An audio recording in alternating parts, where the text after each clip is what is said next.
may be seated.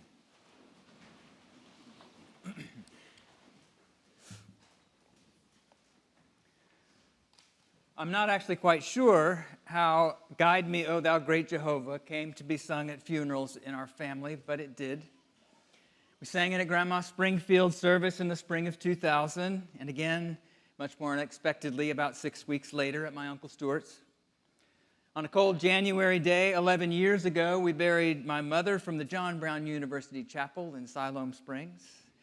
As the service closed, my brother and Kirk and I picked up the old pine box Dad had refinished, which now contained Mon's ashes, and our extended family processed out of the church as the congregation sang, "When I tread the verge of Jordan, bid my anxious fears subside, death of death and hell's destruction, land me safe on Canaan's side." We walked on with the ashes across University Street and into the Oak Hill Cemetery, where we dug a hole in the cold earth and committed her body to the ground.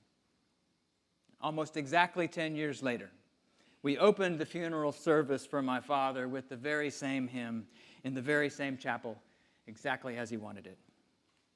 And while Ardell knows this already, I might as well tell all of y'all that I fully expect you to sing me to the far side of the Jordan with that hymn when the time comes, all right? We'll not be singing Guide Me, O Thou Great Jehovah today, by the way, for several reasons. One of them is that Milton prints the orders of service on Thursday, and this was one of those weeks when I didn't get a word of the sermon written until yesterday. And while worshiping in this hall lends a certain informality to our liturgy these days, Kristen still hasn't started taking hymn requests during the service, at least not yet. But I've begun with this little diversion in my family's history with a hymn, firstly as a reminder of how songs and stories are not limited to the meanings that their authors pack into them when they're created. They take on infinitely more meaning as they get told and sung by other voices in the midst of other lives, in other times and other places. Meaning gets added like the growth rings of a tree as we pass songs and stories back and forth between us. The same is actually true of every word in a living language, isn't it? Especially the words we call names. You are not your name. Your name gets filled up with who you are in the imaginations of people who know you over the course of your whole life. Wouldn't you agree? In a very real sense, there is no such thing as a Jamar or a Julie. But there are living human beings who will turn aside and listen when we speak those names out loud. Yes, in a minute or two, we'll note that the same is even true of the elusive name of God. But there's another reason I brought up the particular hymn I did. Do you know the history of the name Jehovah? Well, the name God spoke to Moses at Horeb is particularly sacred to Jews. So sacred that some Jews believe it should never be uttered at all. Most scholars agree the name would have been pronounced Yahweh. But there were no vowels in ancient Hebrew. It wasn't until 6 centuries or so after a Jew named Jesus lived that scribes known as the Masoretes invented Hebrew vowels and began adding them to the biblical texts so that future generations would know how their forebears spoke. But those Masoretes didn't want somebody to be reading along one day and accidentally pronounce the holy name of God. So they mixed up the vowels. They literally took the vowels from Adonai, an entirely different Hebrew word, which is usually translated Lord, and they dropped those vowels between the consonants of Yahweh. Guess what you get when you do that? You get a name that in English sounds something like Jehovah. This curious etymology makes me love Guide Me, O Thou Great Jehovah, all the more. That grand old hymn uses a nonsense name for God, which may be the most faithful way any God addresser can address God. Because all names for God are ultimately nonsense names, even the most holy ones. No name is sufficient to the mystery of God, just as your name doesn't explain the mystery of you. Names are only useful as means of connection and communication. After all, they mean nothing until we begin passing them between us and trying to make sense of our lives and our world together. Jehovah is not the name Moses heard at the burning bush. But it does seem like God was playing a game with Moses in the exchange, does it not? Moses asked for the divine name, and here's, I am who I am.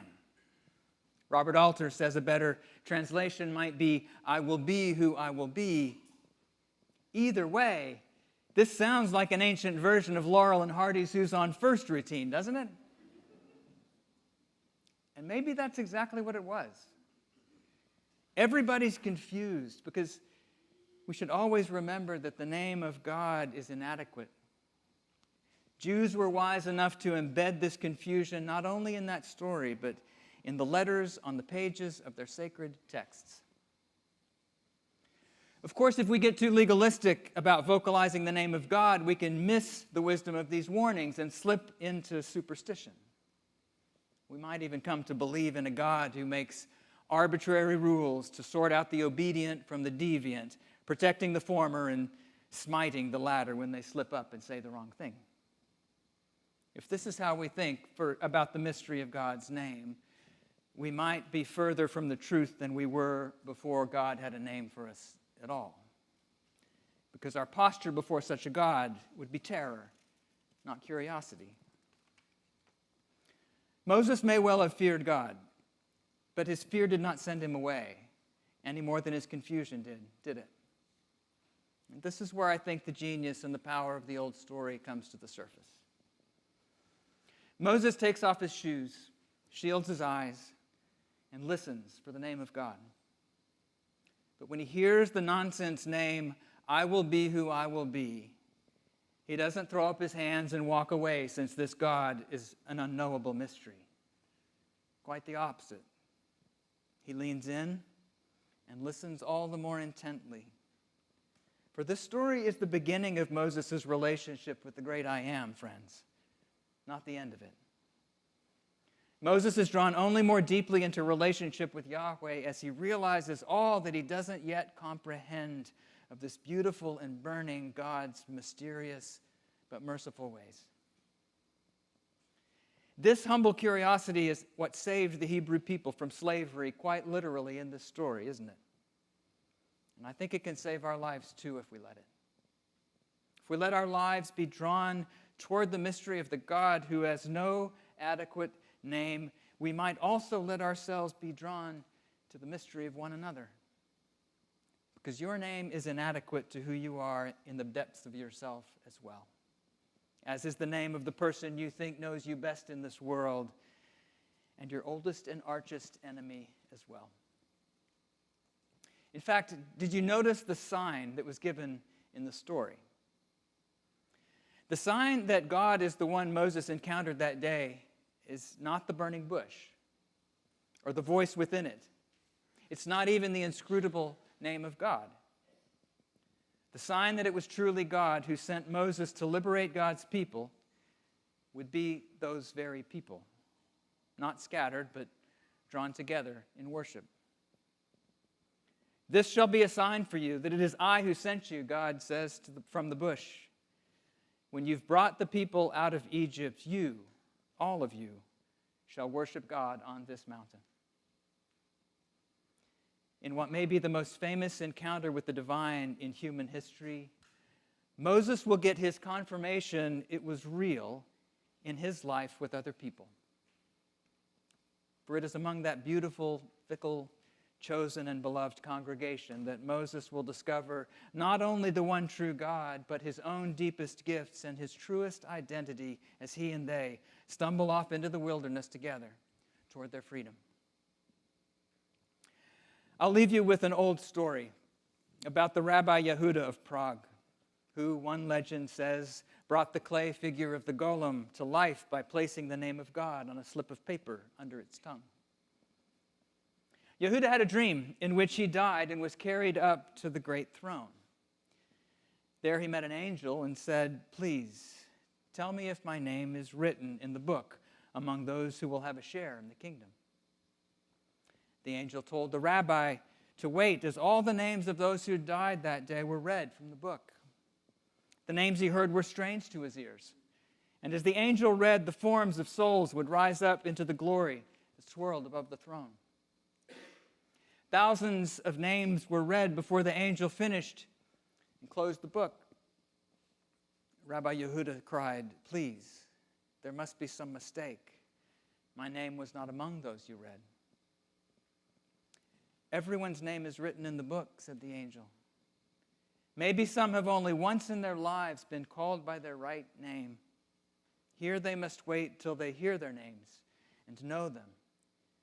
And if no one has ever called them by their right name, here they will wait until they are silent enough to hear the Master of the universe himself calling them." Rabbi Yehuda rose from his bed in tears and prayed, "Master of the universe, grant that once in my life I would hear my true name on the lips of my brothers." May each of us be so curious about the name of the Master of this universe, and so curious about the true name of our brothers and our sisters in this life, strange and infuriating mysteries as they may be to us from time to time. And may each of us also be so curious about our own true names, which may only be heard on the lips of those sisters and brothers. Perhaps what's first required for each of us is, like Moses, that we simply stop and turn aside to the living, breathing miracle beside you, maybe even in this great congregation today.